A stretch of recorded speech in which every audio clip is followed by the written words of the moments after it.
The night shift at Earth's Deep Space Monitoring Station was usually quiet. Tonight was different. Tom Wilson rubbed his tired eyes and looked again at the readings on his screen. The energy patterns near Jupiter made no sense. "Hey, come look at this," he called to his supervisor, Robert. Robert walked over, coffee cup in hand. His eyes widened as he studied the display. "Those aren't natural readings. Call Space Command." Within hours, the Earth Space Rescue Vessel Mercy powered up its engines. Captain James stood on the bridge, watching his crew prepare for emergency deployment. At 55 years old, he had seen almost everything space could throw at them. Almost. "All systems ready, Captain," reported his pilot, Mike. The young man's fingers moved quickly across the control panel, plotting their course to Jupiter. "Take us out, nice and steady," James ordered. The Mercy's engines hummed to life, pushing the rescue ship out of Earth orbit. Even with their best engines, it would take them 12 hours to reach Jupiter. During the journey, the crew studied the strange energy readings.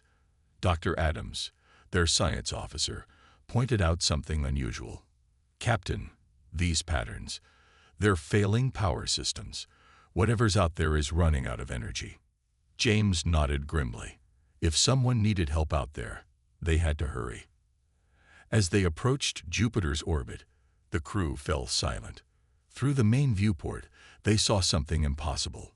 15 massive ships, each one bigger than anything humans had ever built, floated silently in space. Their sleek designs looked nothing like human vessels. They were dark, with only faint emergency lights blinking across their hulls. "My God," whispered Mike. "They're aliens." Captain James took a deep breath. "Send out the standard greeting package, all frequencies." The crew watched as their message beamed toward the alien fleet. Minutes passed. Then, suddenly, one of the ships flickered with lights. They were forming patterns, simple ones at first, then more complex. Dr. Adams worked quickly at her station. "Captain, they're using basic light sequences, like old ship signal lamps. They're asking for help." James moved closer to the viewport. "Can we communicate back the same way?" "Yes, sir. Their pattern is simple enough to copy." For the next hour, they exchanged simple light signals with the alien ship. The story became clear. The fleet carried refugees, nearly 50,000 of them, fleeing from a dying star system. Their advanced quantum drive technology had malfunctioned in Earth's part of space. Now they were stranded, running on emergency power only. "How much time do they have?" James asked. Dr. Adams translated the response. 72 hours before life support fails completely." The captain stood quietly for a moment. 50,000 lives. Different species, different worlds, but lives nonetheless. He pressed the ship's comm button. "This is Captain James to all crew. What we do in the next 3 days will be remembered forever. These people need our help. They've got technology we can barely understand. But right now that doesn't matter. What matters is that they're stranded, they're scared, and they're running out of time." He paused, looking at his crew's determined faces. "We're going to save them. Not because we have to, but because we can. Because that's what humans do. Contact Earth. Tell them we need every rescue ship, every power generator, and every engineer they can send. Let's show our new friends what humanity can do." The crew burst into action. Messages flew back to Earth as the Mercy moved closer to the alien fleet. Through the viewport, James watched more emergency lights blink on across the alien ships. But this time, they weren't signals. They were greetings. Hope. Dr. Adams smiled at her console. "Captain, they're repeating one message over and over. I think they're saying thank you." James nodded, his eyes fixed on the massive vessels before them. The real work hadn't even started yet, but he knew humanity would find a way. They always did. "Send them this message," he said quietly. "Tell them, hold on, help is coming." The Mercy's lights flashed the message across space, a simple promise from one species to another. The greatest rescue mission in human history had begun. Earth responded faster than anyone expected. Within 6 hours, 5 more rescue ships joined the Mercy near Jupiter. Captain James watched as they took position around the massive alien fleet. "Report from Earth Space Command," called out the radio officer. "The emergency council meeting is starting now." On Earth, Admiral Stone faced the gathered world leaders on giant screens. The Situation Room buzzed with tension as he explained the crisis. "We have 50,000 refugees in those ships," he said, pointing to the latest images. "Their main vessel holds most of their population, and they're running out of time." One of the leaders leaned forward. "What exactly is wrong with their ships?" Dr. Miller, Earth's leading space engineer, stepped up to answer. She pointed to a diagram of the alien vessels. "Their technology is far more advanced than ours. They use quantum drives we can barely understand. But something about our region of space has made their systems fail." "Can't they fix it themselves?" another leader asked. "No," Miller replied. "Their tools and spare parts need the same power source that's failing. It's like having a car repair kit that needs gas to work, but you're already out of gas." The room fell silent as everyone understood the problem. These advanced aliens, with all their incredible technology, were helpless without their exotic power source. Back at the rescue site, Captain James and his crew had boarded the main alien ship. They wore simple spacesuits, carrying basic tools and testing equipment. The alien leaders met them in a dim hallway. They were tall, with smooth blue-tinted skin and 4 arms. Despite their strange appearance, their worry was easy to understand. Through light signals and simple gestures, the aliens showed James their engine room. The massive quantum drive sat silent and dark. Next to it, emergency power units blinked with warning lights. Dr. Adams scanned the system with Earth equipment. "Captain, their backup power is failing faster than they thought. We don't have 72 hours. It's closer to 48. James touched the alien engine with his gloved hand. It was cold. "What about our power systems? Could they help?" "Their technology needs specific exotic matter for power," Dr. Adams explained. "Our generators are much simpler. They run on nuclear power or even diesel fuel. It's like trying to power a quantum computer with a steam engine." But James noticed something interesting. While the alien captain spoke with Dr. Adams, he saw small alien children huddled in a nearby room. They were wrapped in thermal blankets, trying to stay warm as the ship's heating system failed. "Sometimes simple is better," James said quietly. He turned to the alien captain and pointed at the children. Then he pointed at his own ship's lights, then made a warming gesture with his hands. The alien captain understood. He made quick gestures to his engineers. Dr. Adams translated their light signals.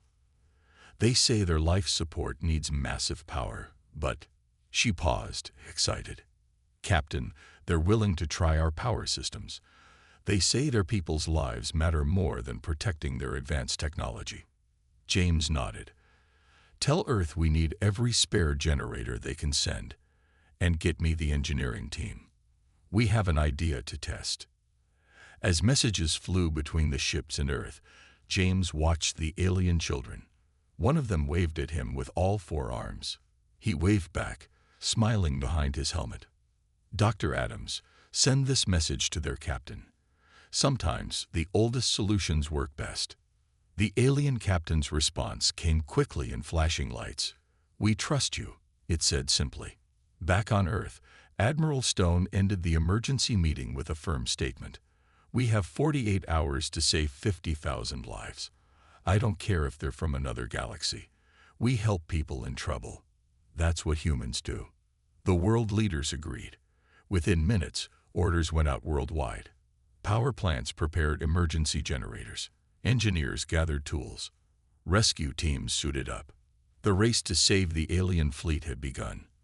But first, they had to solve an impossible problem: how to power highly advanced alien technology with Earth's primitive equipment. James looked at his crew and the alien engineers. "Let's get to work," he said. "We've got a lot to do, and not much time to do it." The International Space Station became the testing ground for humanity's boldest rescue plan. Dr. Miller stood in the station's main lab, surrounded by both human and alien equipment. She held up a simple power cable in one hand and an alien power crystal in the other. "The problem isn't just power," she explained to the team. "It's like trying to plug an American appliance into a European socket, but 1,000,000 times more complicated."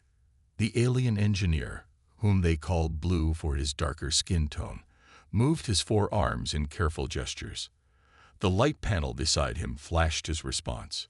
"He says their ships need pure energy in quantum form," translated Dr. Adams. "Our power is too rough, they say, too basic."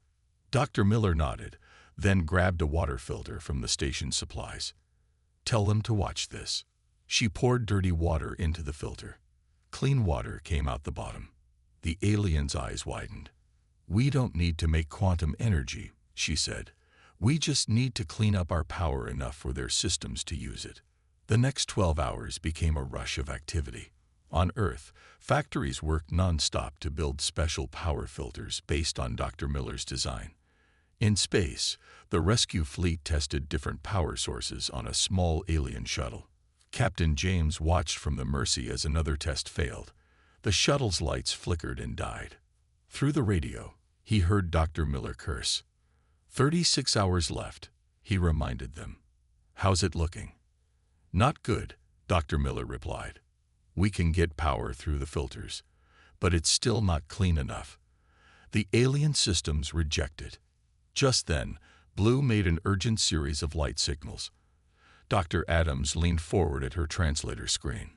"Wait, he's asking about the station's solar panels. He wants to know why they move." "To follow the sun," James answered. "Basic solar tracking." "Why?" More light signals flashed. Dr. Adams translated quickly. "He says their systems are like our solar panels. They expect power to come in specific patterns. We're giving them random energy, but they need rhythm." Dr. Miller snapped her fingers. "That's it. We don't need cleaner power. We need to give it to them in the right pattern." She turned to her team. "Get me the nuclear plant designs from Earth. And I need someone good at music." "Music?" James asked. "Their quantum drives work on waves, Captain," she explained. "Just like music. We need to make our power flow in harmony with their systems." The next few hours transformed the space station into a strange concert hall of energy. Engineers used music theory to adjust power frequencies. They treated electricity like sound waves, tuning it to match the alien technology's natural rhythm. Blue and his team worked alongside the humans, using their knowledge of quantum systems to guide the adjustments. They seemed amazed by how humans found solutions in simple things like water filters and music. "Test running now," Dr. Miller announced. Everyone watched as power flowed into the alien shuttle. The lights came on. Then the engines hummed. The shuttle systems accepted the human power, converted through filters, and tuned like a giant musical instrument. "It works," Dr. Miller shouted. Blue's team flashed excited light patterns. "But," she added, "we'll need much more power for the main ships." Much more. Captain James was already calling Earth. "Admiral, we have a working solution, but we need every nuclear plant and power station linked up. We need to create the biggest power symphony in human history." Admiral Stone's voice came back firm and clear. "You'll have it. The world's power grid is yours." James turned to the alien shuttle, its lights now glowing steadily with Earth power. More than a simple test, it was proof that humanity's basic science could save an advanced civilization. "Send word to all ships," he ordered. "Tell them to prepare for full power transfer. We're about to perform humanity's first quantum concert." Dr. Miller looked at her team, both human and alien. "Let's hope they like our music," she said, smiling as she adjusted the power filters one last time. They had a working plan. Now they just needed to scale it up, wave up, before time ran out. Earth's power grid had never been used like this before. Every major power plant on the planet directed energy upward through a network of satellites toward the rescue fleet near Jupiter. Dr. Miller watched the power readings climb on her screen in the space station's control room. "First test on the larger ship starting now," she announced. Captain James and the others watched through the viewing window as energy flowed into one of the smaller alien vessels. The ship's hull lit up section by section. Inside, alien families huddled near viewing ports, watching anxiously. Blue stood next to Dr. Miller, his 4 hands working quickly across their control panel. "Power at 20%, called out a technician. Filters holding steady. 30%, 40%. Suddenly, warning lights flashed. The power flow became unstable. Blue's light signals turned frantic. "Shut it down," Dr. Miller shouted. The power flow stopped immediately. The alien ship's lights dimmed but stayed on. "What happened?" Captain James asked, floating into the control room. Dr. Miller pointed to the readings. "The power harmonics worked fine on the shuttle, but this ship is bigger. The energy patterns get distorted over larger distances." She turned to Blue. "Like sound in a huge concert hall. It echoes and changes." Blue's response came through the translator. "Our children's section needs stable power first. Their environmental needs are most critical." James looked at the alien ship. Even from here, he could see small faces pressed against the windows. They had less than 24 hours left. "Dr. Miller," he said quietly, "what if we don't power the whole ship at once?" She looked up. "What do you mean?" "In submarines, when we lose main power, we go section by section. Restore critical areas first, then expand." Blue's lights flashed rapidly. The translator struggled to keep up. "Yes. Like growing crystal. Start small, build pattern." Dr. Miller jumped to her computer. "That's it. Instead of forcing full power through, we create stable points and expand from there. The children's section first, then life support, then other areas." The team worked quickly to modify their approach. Engineers adjusted power filters for each ship section. Blue's crew adapted their systems to accept progressive power-up sequences. "Ready for second test," Dr. Miller announced, "starting with children's section only." The power flow began again, but this time focused on just one part of the ship. The filters hummed as they cleaned and tuned Earth's energy to match alien patterns. "Power at 20%, 30%, 40%. Everyone held their breath. 50%, 60%, holding steady. Through the windows, they saw lights come on in the children's section. The small faces broke into smiles. Some pressed all 4 hands against the glass in excitement. "It's working," Dr. Miller exclaimed. "Blue, how's the power quality?" Blue's response was enthusiastic. The translated lights showed their systems were accepting the human power perfectly. "Expanding to life support sections," Dr. Miller announced. The power flow increased carefully, spreading through the ship like a gentle wave. Captain James smiled as more sections lit up. "Send word to the other rescue ships. Tell them to prepare for full deployment. And get me Admiral Stone." The Admiral's voice came through clearly. "Go ahead, Captain." "Sir, we've done it. The power transfer works. But we'll need even more power for the main refugee ship." "You'll have it," Stone replied. "Every nuclear plant on Earth is ready. Just say when." James looked at the alien children, now safely powered and warm. Then at Blue, working side by side with human engineers. Finally, at Dr. Miller, who had solved an impossible problem with simple human wisdom. "Tell Earth to be ready in 6 hours," he said. "We're going to power up the main ship, all 50,000 refugees." As the message went out, Dr. Miller gathered her team. "Okay, people, let's scale this up. We just played our first successful quantum concert. Now it's time for the symphony." Blue's lights flashed what had become his favorite human phrase. "Let's get to work." The rescue mission had passed its first real test. Now they faced their biggest challenge: powering the massive main refugee ship before time ran out. The main refugee ship was enormous, nearly the size of a small city. As Earth's power grid reached maximum output, Captain James watched from the Mercy's bridge as energy began flowing into the massive vessel. Power transfer at 10%, Dr. Miller reported from the control center. All filters functioning. Blue and his engineering team monitored their systems carefully. The light signals showed steady progress. Sections of the huge ship began to illuminate one after another. 20%, 30%. Suddenly, warning alarms blared across all channels. Red lights flashed everywhere. Power surge. Dr. Miller shouted. The main trunk line is overloading. Through the viewport, James watched in horror as darkness swept across the refugee ship like a wave. Emergency lights flickered and died. The power transfer had failed completely. Status report, he demanded. Main power filters are burned out. Dr. Miller replied, her voice tense. The energy pattern became chaotic. It's worse than before. We've damaged their power reception systems. Blue's urgent light signals translated rapidly.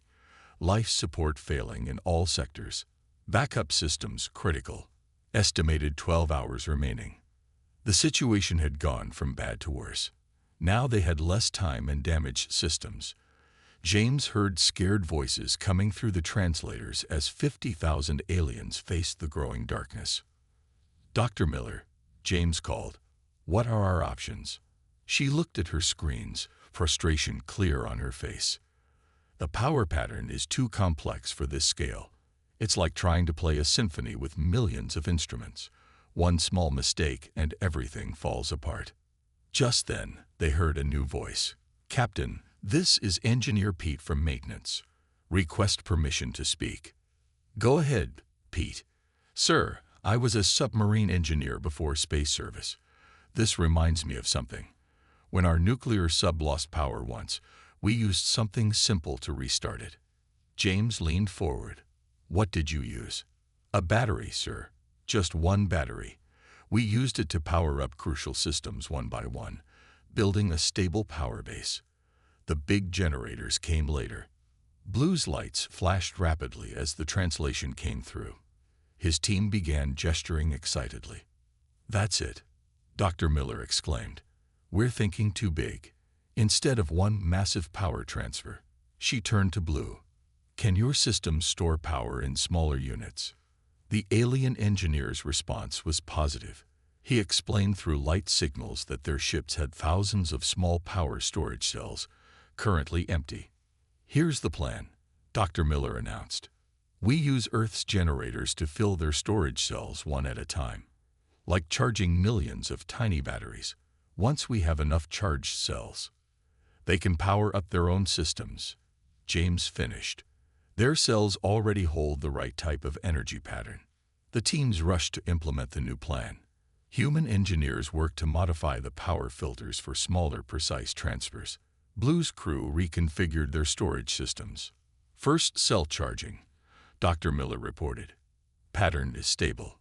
They watched as the first alien power cell filled with Earth's energy, properly filtered and tuned. Then another, and another. It's working, Dr. Miller smiled. Pete, you're a genius. The simple solution proved effective. Over the next hour, thousands of alien power cells were charged. Blue's team began distributing them throughout the ship, creating islands of power that slowly grew and connected. Captain, called Dr. Adams from communications, I'm getting signals from all over their ship. They're cheering. James looked out at the massive vessel. Sections were lighting up again, but this time steadily, powered by their own charged cells. The giant ship was coming back to life, saved by the simplest of human ideas. Sometimes the oldest tricks work best, Pete said quietly. Blue's final light signal of the hour translated simply, our people will remember this day. How humans taught us that bigger is not always better. The crisis wasn't over, but they had found the way forward. Now they just had to charge enough cells to power the entire fleet, and they had to do it fast. Hours passed as Earth's power grid charged thousands of alien power cells. The refugee ship now glowed with steady light, section by section coming back to life. Captain James watched from a viewport as transport shuttles moved between ships, distributing charged cells throughout the fleet. "Status report," he called out. Dr. Miller checked her screens in the control center. Main refugee ship at 75% power. Life support fully restored. 10 smaller ships already at full power. She smiled. "We're going to make it." Blue approached the window, his 4 hands making gentle gestures toward Earth, barely visible as a bright dot in the distance. The translator converted his light signals. "Your people gave everything to help strangers from the stars. We did not expect such kindness." "That's what humans do," James replied simply. "We help." Suddenly, alarms sounded from the science station. Dr. Adams rushed to check the readings. "Captain, I'm detecting energy spikes from Jupiter's magnetic field." The giant planet loomed nearby, its massive storms swirling. The magnetic interference began affecting their power transfer equipment. "How many ships still need power?" James demanded. 4 ships, Dr. Miller reported, "but the magnetic storm is growing. Our power filters can't maintain stable patterns in this interference." Blue's lights flashed urgently. The translation was grim. "Those ships carry 5,000 people, including our youngest children." James made a quick decision. "Dr. Miller, can we move the remaining ships away from Jupiter? Their engines are still offline. They'd have to be towed." "Then that's what we'll do." James opened the fleet-wide channel. "All rescue ships, prepare for emergency towing operations. We're moving those ships to safer space." The human rescue fleet sprang into action. Towing cables shot out, attaching to the powerless alien vessels. Blue's crew worked to secure the connections. Magnetic interference increasing. Dr. Adams warned. "Storm will peak in 20 minutes. Begin tow," James ordered. The rescue ship's engines fired up, slowly pulling the massive alien vessels. Progress was painfully slow. Jupiter's radiation made communication difficult, reducing them to basic light signals. 10 minutes to storm peak. James watched as the rescue ship strained against the load. Warning lights flashed on their engine readings. They were pushing beyond safety limits. "Captain," called the engineering station, "our engines can't take much more of this."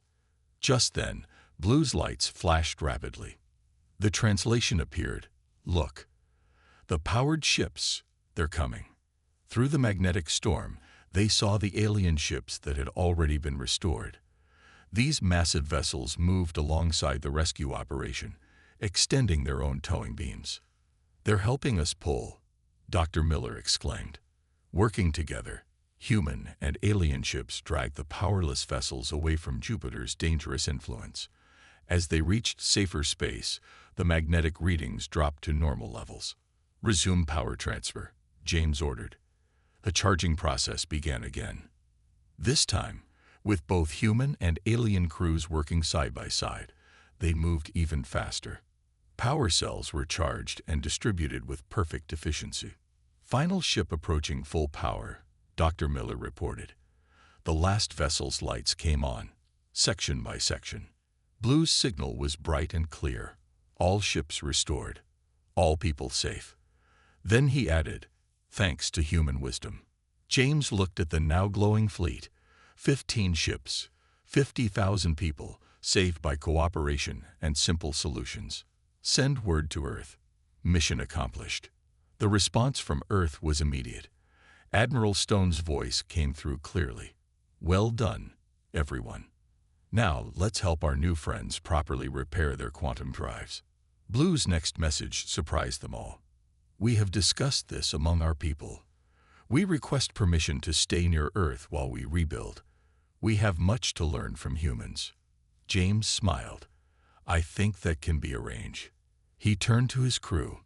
"Let's take them home." The fleet began its journey toward Earth, human and alien ships flying together. As Jupiter fell behind them, the alien vessels flashed their running lights in a beautiful pattern. Dr. Adams watched the translation appear on her screen. She read it aloud, her voice full of emotion. Today we are not just survivors. Today we are family. 6 months had passed since the Great Rescue. The alien fleet now orbited Earth peacefully, its quantum drives under repair. Captain James stood at the window of the new International Space Cooperation Center, watching ships from both species move between the vessels. "Amazing how much has changed," Dr. Miller said, joining him at the window. Below them, teams of human and alien engineers worked together in the main hangar. Blue, now the official alien ambassador to Earth, entered the room. His universal translator, developed with human help, converted his words directly to speech. "The council meeting is ready to begin," he announced. In the large meeting room, human and alien leaders gathered to discuss the future. Admiral Stone stood at the podium. "Today marks a historic moment," he began. "The first graduating class of the Joint Space Rescue Service." The audience watched as 20 humans and 15 aliens stepped forward. They wore new uniforms specially designed to fit both species. Captain James felt pride seeing Pete, the former submarine engineer, among them. "These crews," Stone continued, "represent something unprecedented. They combine human ingenuity with alien technology. They prove that different species can work together to save lives." Blue stepped up to speak next. "6 months ago, we thought our advanced technology made us superior. We were wrong.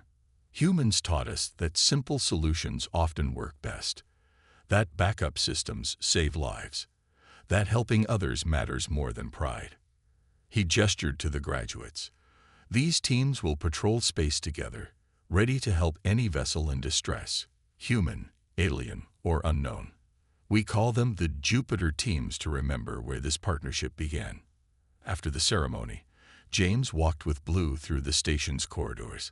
They passed workshops where humans taught aliens about mechanical backup systems, while aliens showed humans how to understand quantum technology.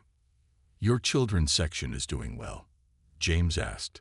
"Very well," Blue replied. "They love learning from human children. Yesterday they played something called soccer in zero gravity." He laughed, a sound they'd learned from humans. They reached the station's new rescue control center. Screens showed the positions of patrol ships, human vessels equipped with alien sensors, alien ships carrying human-style backup systems. "First emergency call coming in," an operator announced. "Ship in distress near Mars orbit." James watched the new rescue teams spring into action. Humans and aliens moved together smoothly, no longer separated by technology or culture. "Take us out," he heard Pete order his mixed crew. Their ship, named Unity, moved smoothly toward Mars. "You know," Blue said thoughtfully, "before we met humans, we believed advanced technology solved everything. Now we understand. It's not about how complex your solutions are. It's about helping others, no matter how you do it." James nodded. "And sometimes the best solutions are the simplest ones." They watched as more ships launched for training missions. Each carried the new rescue service logo, a human hand and alien hand clasped together against a starfield. "The universe is vast," Blue said. "Many more ships will need help, many more species to meet. And we'll be ready for them," James replied. "Together." In the distance, Jupiter shone faintly, a reminder of where it all began. But Earth glowed brighter, now surrounded by a mix of human and alien stations. Ships of both designs moved between them, their crews no longer divided by origin. The rescue of the alien fleet had changed everything. Humanity had proven itself not through power or advanced technology, but through compassion, creativity, and determination. The aliens had learned that sometimes the oldest, simplest solutions worked best. As James prepared to board his ship for another patrol, he remembered those desperate hours near Jupiter. 50,000 lives saved not by quantum physics, but by simple human ingenuity. "Ready for patrol, Captain?" his mixed human-alien crew asked. "Ready," he replied, looking at their eager faces, some human, some alien, all working together. "Let's go help someone." The ship moved away from Earth, carrying its message of cooperation to the stars. Behind them, the next class of rescue teams began their training, learning from both species, preparing to face whatever challenges space might bring. Humanity had done more than rescue a fleet. They had built a bridge between the stars.